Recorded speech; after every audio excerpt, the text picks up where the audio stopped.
We will discuss a very interesting topic in this chapter. It's the history of blood donation. So, without wasting time, let us turn the pages of history and experience the journey of blood donation. Primitive people knew nothing about blood. Sumerian doctors thought that blood was the seat of life and the liver controlled blood. Babylonian doctors described day blood and night blood. About 4,500 years ago, Chinese Emperor Huangdi wrote an accurate description of the blood system and blood's role in carrying the food to all parts of the body. In the 3rd century B.C., a Greek doctor recognized the heart as a pump-forcing system and figured out that pulse could tell about a person's health. Born in 130 AD, Greek doctor Galen decided that movement of the blood was caused by a pumping action of blood vessels. This idea sustained for 1,400 years. The queens of Egypt used to bathe in human blood to become beautiful by slaying the slaves. The Romans said to have drunk blood of slain gladiators in order to rejuvenate themselves. In medieval Europe, attempts were made to change the character of the prisoners by injecting the blood from two noble people.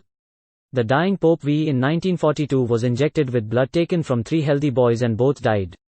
On the 17th of April 1616, William Harvey, an English physician, described the blood circulation system. He measured that 3.78 liters of blood went through an adult's body every minute. In 1665, Richard Lower transfused blood from one dog to another. On the 23rd of November 1667, Drive Lower and Dr. Edmund King transfused blood from a sheep to a human. In the same year, Dr. Jean-Baptiste Denis started transfusing animal blood to human beings, which resulted in so many deaths. French Parliament officially banned all transfusions involving human beings. On the 22nd of December 1818, Dr. James Blundell, a British doctor, performed the transfusion of human blood. He made 2 points. Only human blood can be transfused to human beings. Transfusion could not be used for curing madness or change of character. In 1875, Dr. Karl Landsteiner noticed that just any man's blood can be transfused to another.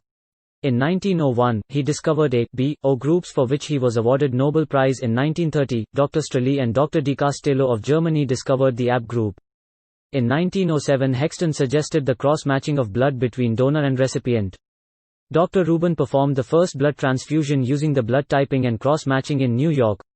In 1912, Dr. Roger Lee of Massachusetts General Hospital demonstrated that it is safe to give O group blood to patients of any blood group and that blood from all groups can be given to AB group patients. The term universal donor and universal recipient were coined. On the 24th of April, Dr. Albert Huston demonstrated the use of anticoagulant sodium citrate to prevent the coagulation of blood in Belgium. On the 14th of November, the first citrated blood transfusion by Dr. Agote in Argentina. During 1916, Francis Ruiz and J.R. Turner introduced citrate glucose solution that helps the storage of blood for several days after collection. This helped for the establishment of the first blood depot by Oswald Robertson during World War II. In 1932, Dr. Andrei Baksarov demonstrated the system of storing the blood for 21 days at 4 degrees Celsius. The first blood bank of the world was established by Dr. Norman Bethune on the 10th of December 1936 at Madrid during the Spanish Civil War. On the 25th of April 1937, Dr. Bernard of Cook County Hospital in Chicago established the first blood bank in the hospital. He called the facility of storage place as Blood Preservation Laboratory, and after studying its function he called it as Blood Bank. In 1940, Dr. Karl discovered the Rh factor in blood. With other doctors, he found that Rh factor was the cause of the majority of transfusion reactions. Standards for preserving the blood in glass bottles were formed in 1940. Prof. Carl W. Walter of Harvard School invented PVC plastic blood containers. He introduced the plastic bags in 1951. In 1972, apheresis was used to extract one particular cellular component, returning the rest of the blood into the body of the donors. In 1985, first blood screening test to detect HIV was licensed and quickly implemented by blood banks to protect the blood supply.